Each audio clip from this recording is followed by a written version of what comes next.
오늘 우리에게 주신 하나님의 말씀은 이사야서 45장 1절로 8절까지 말씀 봉독하겠습니다. 여호와께서 그의 기름 부음을 받은 고레스에게 이같이 말씀하시되 내가 그의 오른손을 붙들고 그 앞에 열국을 항복하게 하며 내가 왕들의 허리를 풀어 그 앞에 문들을 열고 성문들이 닫히지 못하게 하리라.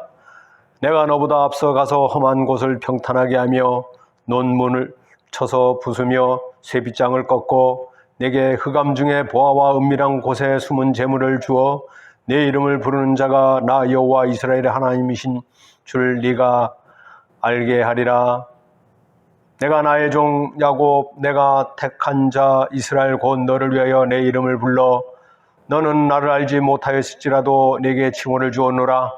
나는 여호와라 나 외에 다른 이가 없나니 나밖에 신이 없느니라. 너는 나를 알지 못하였을지라도 나는 네 띠를 동일 것이요 해 뜨는 곳에서든지 해 지는 곳에서든지 나밖에 다른 이가 없는 줄을 알게 하리라. 나는 여호와라 다른 이가 없느니라. 나는 빛도 짓고 어둠도 창조하며 나는 평안도 짓고 환난도 창조하나니 나는 여호와라 이 모든 일들을 행하는 자니라 하였노라. 하늘이여 위로부터 공의를 뿌리며 구름이여 의를 부를지어다. 땅이여 열려서 구원을 싹트게 하고 공의도 함께 음돋게 할지어다. 나 여호와가 이 일을 창조하였느니라. 아멘. 몇 주 전에 TV 뉴스 중에 잠깐 어떤 큰 산에 폭우가 갑자기 쏟아져 순식간에 물이 쏟아지는 바람에 집 몇 채가 휩쓸려 떠내려가는 장면을 봤습니다. 야, 저를 어쩌나, 저 사람들은 어떻게 되지? 하고 쳐다봤는데 다행히 한국이 아니고 일본이었습니다. 사실은 목사가 일본이라고 다행이라 말하면 안 되겠죠.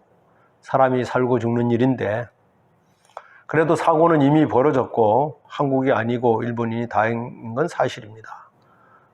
또 이 말을 하는 오늘만큼은 조금 이해해 주시려고 생각합니다. 왜냐하면 오늘은 무슨 날입니까? 광복절이죠. 일본에 대해서 좋은 느낌을 가질 수 없는 날입니다. 광복절 올해는 또 다른 의미도 있죠. 대체 공휴일로 하루 더 쉬기 때문에 그럴 수도 있겠지만은 어쨌든 우리나라에는 국경일이 여러 날 있지만 그 중에 3.1절 광복절은 대표적인 국경일로 특별히 일본과는 관계가 있습니다.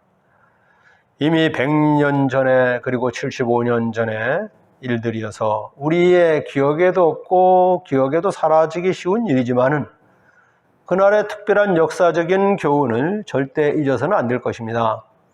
성경은 2,3천 년 전의 사건이라도 우리가 자주 듣고 보고 하니까 남의 나라의 이야기로만 들리지 아니하고 우리의 신앙과 연관시켜서 많이 느끼지 않습니까? 근데 우리나라는 근대 역사 100여 년은 우리 경험하기 전이라고 해서 잊어버리기가 쉽거든요. 그렇지만 분명히 우리와 우리 자녀들 시대까지도 그 이후 생각하면은 절대 잊어서는 안 되는 것은 확실합니다. 이스라엘의 역사는 고난과 그 많은 아픔의 사건들이 많았죠.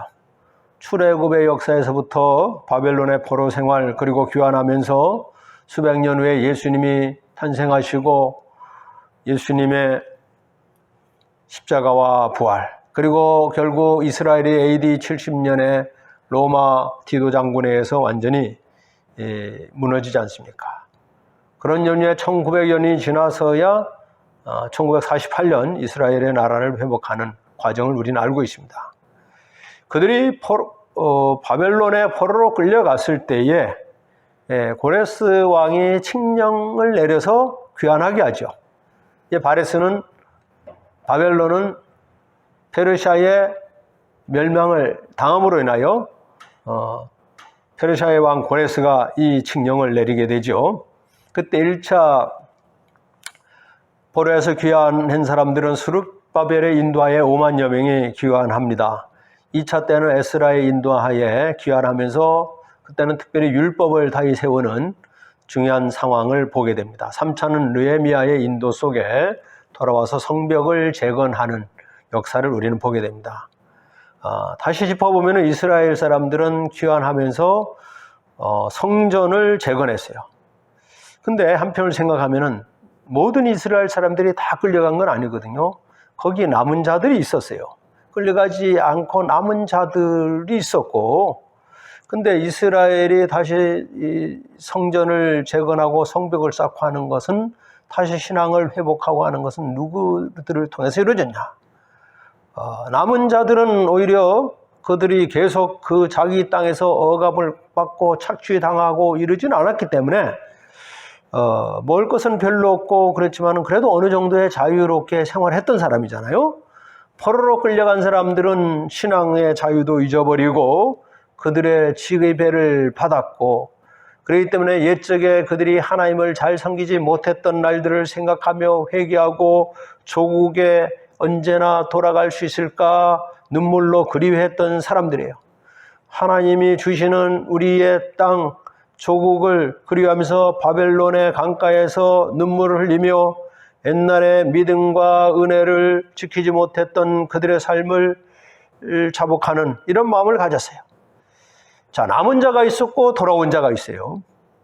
근데 남은 자들이 어떻게 보면은 그 땅에서 다시 폐허가 됐던 여러 가지 잔해들을 다시 일으켜서 성전을 회복하며 또 이방신들이 다시 몰아내며 해야 되는데 그러질 못했잖아요. 오히려 이방신들이 들어오고 그들을 섬기면서 그 기간 동안에 70년 동안에 예언자도 없었고 말씀도 없이 살았어요. 성전이 무너졌어도 아무 의식이 없었어요. 자기 민족의 정체성도 없고 나라와 성전을 다시 일으켜 세워야 되겠다는 이러한 열망도 없었습니다. 그런데 고레스는 어떤 영광을 받아서 이스라엘 백성들을 풀어줬을까? 그리고 고레스의 영예에서 돌아온 이스라엘 백성들은 이렇게 성벽을 다시 재건하면서 그들의 신앙을 회복하려고 했어요. 물론 그들이 또 뒤로도 많은 책망을 들었지만 고레스가 이스라엘 백성들을 귀환시킨 것은 정치적인 관점에서 이해하기보다는 우리는 신앙적인 관점에서 당연히 생각을 하게 됩니다. 오늘 말씀 이사야 45장 1절에도 여호와께서 그의 기름을 부음을 받고 받은 고레스에게 이같이 말씀하시되 내가 그의 오른손을 붙들고 그 앞에 열국을 항복하게 하며 내가 왕들의 허리를 풀어 그 앞에 문들을 열고 성문들이 닫히지 못하게 하리라. 이렇게 말씀했어요. 다시 말하면 고레스는 하나님께로부터 기름 부음 받은 왕이 된 거예요.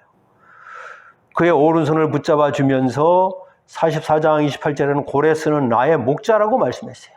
44장 14절 이에도 들으라 그렇게 부르시면서 인도하시고 형통하신다 말씀하시고 하나님의 신이 그에게 임하여 주신다. 이렇게 사실은 이사야서의 말씀은 예언적으로 말씀하신 거예요. 왜냐하면 이사야는 고레스 때보다 170년 이상 전에 사역했던 사람이기 때문에 150년 이상 있을 후의 일들을 이리 예언을 하고 계신 거예요. 하나님이 다시 말하면 이사야나 예레미야 이때부터 이스라엘의 빗나간 신앙과 잘못된 것을 보면서 너희들은 바벨론의 포로 생활을 거쳐야 될 것이다. 그리고 받아들여라. 이렇게 말씀했어요. 그러나 내가 다시 돌아오게 하리라. 얼마나 수없이 일러주셨습니까? 그게 바로 이스라엘의 이 예언이 있었고 이 예언대로 성취된 거예요. 그러니 고레스를 누가 세운 겁니까? 어떤 자료에 보면은 고레스에 대한 이런 배경도 있어요. 고레스가 어려서 놀면서 유대인 친구들과 놀면서 그런 말을 했다 그래요. 내가 이 다음에 왕이 되면 너희 나라 다시 돌아가게 해줄게. 그런 기억이 남아가지고 왕이 돼서 돌려줬다. 그것도 사실은 하나님이 그 예언하신 바를 이루기 위한 하나의 과정이고 결국은 성인이 되고 왕이 된 고레스의 마음에 감동을 주셨던 하나님의 섭리가 이렇게 역사하신 것을 우리는 알게 됩니다. 성경의 여러 다른 자를 보더라도 유대인들의 포로 귀환은 하나님의 귀한 섭리가 있었음을 말하지 않을 수 없습니다. 자, 성경의 역사나 오늘의 중요한 사건 속에서 하나님의 역사를 우리는 보게 됩니다. 우리나라의 역사를 보면은 누구에 의해서 일제 36년에 강제 치하 속에 있다가 해방됐습니까? 우리나라가, 우리 민족이 3.1운동을 했고 독립운동을 했어요. 뜨거운 애국의 마음을 가졌어요. 그러나 그 힘으로 해방됐다고 말하기는 어렵죠. 또 연합군들이 전쟁을 이겼어요. 그러나 그 위에는 누가 계셨습니까? 하나님이 계신 거예요. 대한민국이 현대화되어지고 경제가 성장하고 그와 함께 교회의 부흥이 일어나고 천만여 성도가 생겨나고 세계 속에 많은 선교사를 보내게 된 것은 필연 하나님이 이 나라를 택해 주셨고 성장시켜 주셨고 강한 나라가 되게 하신과 더불어서 세계의 복음의 그 사자들을 보내기 위한 하나님의 뜻이 계셨음을 우리는 느끼지 않을 수가 없어요. 왜냐하면 한국 외에 과연 지금까지 보면은 몇십 년 동안에 이 일을 미국이나 몇 나라가 했지만은 20세기와 21세기를 넘으면서 누가 주도적으로 할 수 있냐 생각하면은 하나님 보시기에 우리 대한민국이었다는 거죠. 그렇기 때문에 우리 민족은 하나님께로부터 택한 받은 백성이라는 이 신앙의 의식을 가지지 않을 수가 없어요. 물론 우리에게도 안타까운 현실이 있죠. 거기에는 해방이 되면서 미국과 소련의 영향력 하에 남북이 나눠지며 이 잘려진 민족의 그 아픔은 그 연장 속에 오늘도 있는 거 아니겠습니까? 여러분, 하여튼 어쨌든 간에 그날의 해방이 예고가 되어서 왔던가요? 우리 주님이 도적같이 오신다고 하신 것처럼 이 나라의 해방도 그렇게 왔어요. 그렇게 보면 언젠가의 통일도 생각하지 못한, 사람이 인위적으로 어떻게 하지 않아도 하나님의 때가 되면은 언젠가는 열어주시지 않을까, 이런 생각이 들기도 합니다. 여러분, 광복절을 맞이하면서 우리가 우리 스스로에게 외치는 바가 뭡니까? 역사학자 H.G. 윌슨은 말하기를 역사의 비극을 배우지 않으면은 또 더 크게 망한다, 이런 말을 했어요. 여러분, 현재 우리 주변을 보시죠.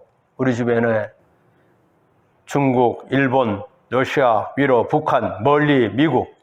미국이 우리의 혈맹입니다만은 언제까지 우리가 믿을 수 있을까? 그건 알 수 없는 거예요. 아니야말로 미국의 정책이 바뀌고 한국과 안 맞아가지고 자기 나라는 자기가 지켜야 된다 그래가지고 군이 다 떠나버리면은, 자, 우리는 핵의 영향을 어떻게 저항하면서 이 민족의 안정과 안보와 평화를 장담할 수 있겠냐는 거예요. 우리나라가 역사 이후로 지금까지 900여 번의 침략을 받았다고 합니다. 주로 일본과 중국으로부터 받았죠. 그리고 한국이 120년 전에 일본의 침략 때에 우리의 동학민들이 일어났습니다. 무려 전국에서 2만여 명이 일어났어요. 일본과 전투를 벌였어요. 그때 안타깝게도 우리나라의 무기는 뭐였습니까? 칼이나 이런 재래 무기였어요. 일본은 최소한 소총이 있었어요. 그때 동학군의 지도자 중에는 우리가 부적을 붙이고 나가면 일본의 총을 막을 수 있다, 이런 말 했어요. 근데 결과는 어떻게 된지 아십니까? 2만 명 중에 17,000명이 장렬하게 죽었어요. 일본은 몇 명이 죽은지 아십니까? 창피해서 말을 못하겠어요. 1명이 죽었다고 합니다. 이 엄청난 무기 차이 때문에 전쟁이 되지 않는 거예요. 물론 그 전에 임진왜란 때 이순신 장군의 전사에 보면은 23번을 싸워서 23번을 다 이겼다는 그런 기록을 제가 본 적이 있어요. 물론 전쟁도 사람이 합니다. 처음부터 무기가 앞섰겠습니까? 어쨌든 대한민국은 유사일에 하나님이 보호하심 속에 있다는 이런 고백은 우리 신앙인들은 할 수 있는 거예요. 여러분, 외국에 나가 있는 사람도 그 나라에서 기반이 잘 잡혀서 꽤 괜찮게 사는 사람도 조국이 강해야 자기의 존재감이 나타나는 거예요. 현재의 세계 이념은 다시 어떻게 보면 이 공산주의와 자본주의, 자유주의, 이렇게 나눠진 이 현상을 무시할 수가 없어요. 공산주의의 사관은 뭡니까? 유물론적인 사관이고 신앙에 대해서는 인민의 아편이라 그래가지고 거부합니다. 그럼 자유주의, 자본주의는 무조건 우리가 좋다고 말해야 되냐? 자본주의 속에는 돈의 위력이 있고 세속 문화가 넘실거립니다. 인간의 정신과 영혼을 혼탁시키는 타락한 문화가 얼마나 몰려오고 있다는 것을 우리 청소년이나 성인들에게도 그 가치관 속에 침투하고 있다는 것을 우리가 부인할 수가 없는 거예요. 옛날에 종교개혁자들은 말하기를 한 손에는 성경을 한 손에는 신문을 들자고 외쳤어요. 여러분, 신문을 들자고 한 이유는 뭡니까? 우리의 사회가 어떻게 돌아가는지 알자, 그 차원이 아니에요. 그걸 넘어서 사회를 제대로 알고 하나님이 주신 나라를 바로 세워야 된다는 이런 의식, 이런 가치관을 그리 갖고 성경의 재해석을 가지면서 우리의 삶을 대하자는 겁니다. 우리가 일본을 싫어하는 것은 단지 과거에 우리를 괴롭혔다는 것 때문만 아닙니다. 아직도 그들은 국유 세력이나 많은 사람들이 침략에 대한 향수를 가지고 있으며 전쟁에서 죽은 이들을 친처럼 여기며 신사참배를 하고 있지 않습니까? 아직도 일본 사람들의 절반 이상이 독도가 자기네 땅이라고 주장하고 80%가 그것을 옹호하는 이 자료를 보기도 했어요. 그 옛날 우리의 어버이, 우리 할머니, 할아버지 그 이전 분들은 어린 15살의 어린 딸들을 절규 속에 끌려가면서 그들이 옷을 벗김당하고 치욕을 당하는 그 아픔, 고통을 겪었어요. 그리고 그분들은 평생 그렇게 살아가게 하는 아주 나쁜 죄 중의 죄인들이 바로 일본 종이에요. 우리는 보상이 문제가 아닙니다. 그들의 죄악이 진정으로 인정하고 참여하기를 바랄 뿐이에요. 윤동주와 같은 젊은이들을 끌고 가서 생체 실험의 대상이 됐습니다. 이상한 약품을 강제로 모이게 하고 미친 듯이 거품을 쏟아내면서 경련을 일으키고 추억한 젊은들이 수없이 많이 있었습니다. 우리가 한때 한일 갈등 때문에 일본에 대해 불매운동을 하자. 이런 것은 이건 두고두고 할 일 같아요. 이거는 뭐 사회적으로 어떤 운동하기 전에 우리의 의식 속에도 있어야 될 필요가 있어요. 광복절의 예배는 일본에 대한 적개심을 갖자는 차원이 아니라 과거에 대한 역사의 분명한 사실을 우리가 기억하며 미래를 다시 설계하자는 그런 정신입니다. 여기에 우리의 신앙의 의미가 뭡니까? 우리의 신앙인들의 가치관은 하나님의 안목으로 세상을 보고 해석하며 살아가는 사람이 바로 신앙이네요. 우리가 먹고 사는 문제를 삶의 제1순위로만 둘 것이 아니라 하나님의 뜻을 우리 현재의 삶 속에서 제일 우선적으로 자리매김을 하며 또 부여안고 살아가는 것입니다. 안타까운 것은 오늘날 갈수록 한국 교회의 목사나 성도나 우리의 영성이 식어져가고 세속의 물결들이 우리의 심령 속에 침투해 들어오고 있다는 것입니다. 여러분, 우리나라가 100불 소득 시대에서 3만 불 되는데 몇 년이 걸렸습니까? 한국교회는 5,000불 GMP 시대가 될 때부터 그 당시에 5,000명의 선교사를 보냈어요. 10,000명 GMP가 될 때, 10,000불 GMP가 될 때 10,000명의 선교사를 보냈어요. 30,000불 GMP가 될 때 28,000명을 보냈어요. 자, 좀 더 있다가 외형적으로 더 성장해가지고 40,000불 시대가 오겠죠. 그때 4만 명을 보낼 수 있을까요? 지금 오히려 줄고 있는데 한국교회의 선교적인 힘이 약해지고 있다는 것입니다. 한국교회와 성도들의 열정이 식어지고 있다는 것입니다. 목사들의 사명이 성도들에게 복음의 불꽃을 불러일으키지 못하고 있다는 것입니다. 우리는 현실 속에 우리의 신앙이 억눌려진 가운데 현실의 삶 속에 우리의 영혼이 제대로 펴지 못하고 신음하고 있는 가운데 우리는 살아가고 있는 거예요. 하나님의 관점에서 우리의 삶을 해석하고 살아갈 능력을 얻는 것은 말씀을 떠나서는 있을 수가 없습니다. 우리가 잘못한 것을 지적해 주는 분도 말씀이요. 우리가 세상의 것은 덜 가져도 분명히 가져야 될 가치로서 주신 진리의 말씀을 우리는 생각해야 됩니다. 우리가 새로운 삶에 대한 목적을, 사명을, 또 회개의 영이 우리 안에 일어나는 것도 말씀 안에서입니다. 그 말씀의 명령은 바로 우리가 생명처럼 여기는 거예요. 인도의 지도자 간디는 말하기를 인간에게 있는 7가지의 사회의 악을 말했습니다. 7가지. 첫째, 원칙 없는 정치, 노동 없는 부, 양심 없는 쾌락, 인격 없는 지식, 도덕 없는 산업, 그리고 인간성 없는 과학.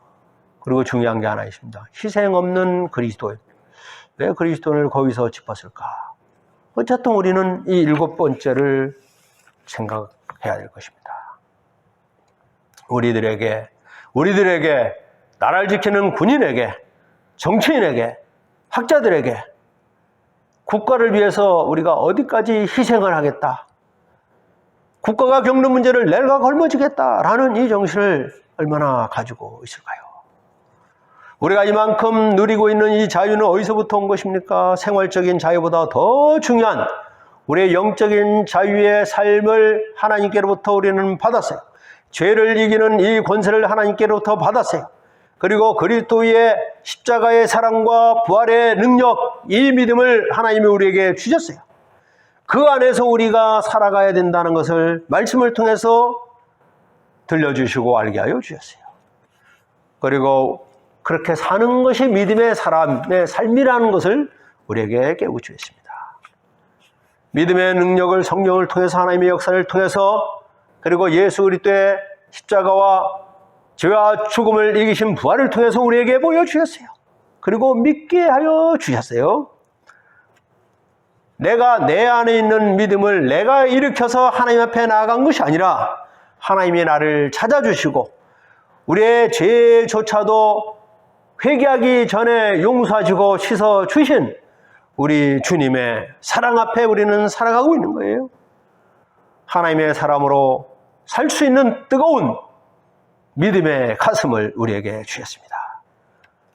이제 우리는 그런 마음으로 교회를 생각하고 또 복음을 생각하고 우리 인생의 삶의 열망을 생각하며 우리 자신을 돌아볼 수 있길 바랍니다.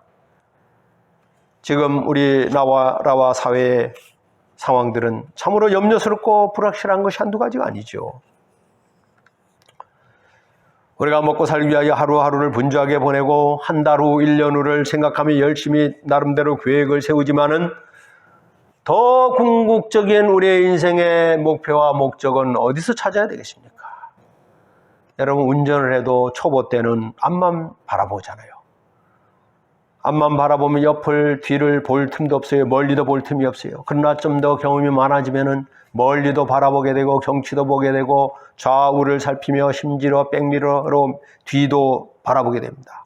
우리의 인생의 연수도 또 신앙의 연수도 깊어지면은 우리의 삶에 가까운 것만, 눈앞만 볼 것이 아니라 우리의 육신의 안목만 채우려고 할 것이 아니라 좀 멀리도 보고 우리 인생의 멀리도 보고 내 인생의 삶에 살아온 날도 보고 그리고 이 세상에 앞으로 살아갈 날 그 이유도 한 번쯤 내다보는 이 삶의 안목, 영안이 있어야 되겠습니다. 생의 목표와 목적이 잘 설정되고 그 방향으로 나아가고 있는가?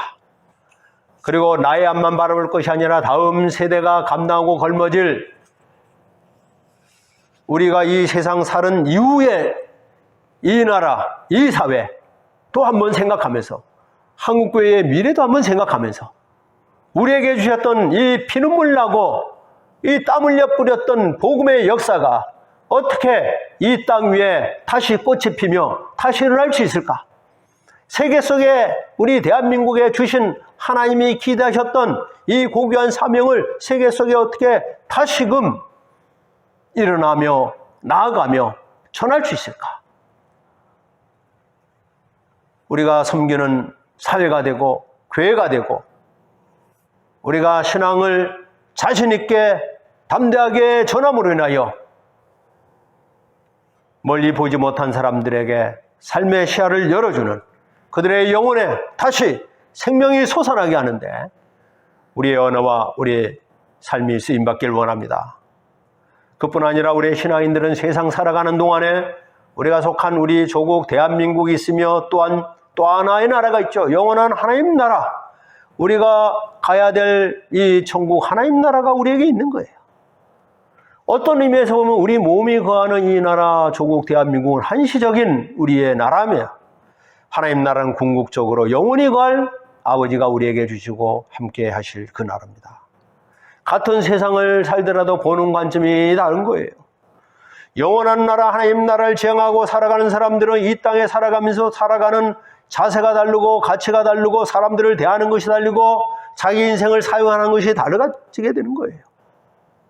세상을 대충 무책임하게 살면서 천국을 사모하는 그런 성도가 되는 것이 아닙니다. 우리가 없을 때, 우리가 억눌렸을 때 누구가 우리에게 다가왔어요? 우리는 빚진 자로 살아가고 있는 거예요. 우리가 나라를 빼앗겼을 때, 무지했을 때, 병에서 치유받지 못했을 때 누가 우리에게 의료시설을, 교육을, 나라를 회복시켜 줬나요? 멀리 위에는 하나님이 우리나라, 우리 대한민국, 그리고 오늘 살아가는 우리들을 이 땅에 보내시기 위하여, 그리고 하나님의 사람으로 살게 하기 위한 하나님의 고귀한 뜻이 있으셔서 이스라엘이 아니라 우리나라 대한민국을 하나님은 현대 이 시대에 쓰신다는 이 믿음을 가지고 그 민족으로, 그 국민으로 우리가 살고 있다는 것에 다시 한번 감격하며 이제는 우리가 주변을 한 번 더 돌아봅니다. 이 나라와 교회의 미래를 생각합니다. 나는 무엇을 남길까 거창한 것을 생각하는 것이 아니라 꼭 필요한 생각을 하며, 꼭 필요한 일을 하며, 꼭 대해야 될 사람들을 대하며, 그리고 꼭 우리에게 중요한 것, 너무너무 중요한 것을 우리가 가지고 전하며 살아갈 때 하나님의 구원의 역사는 이 땅에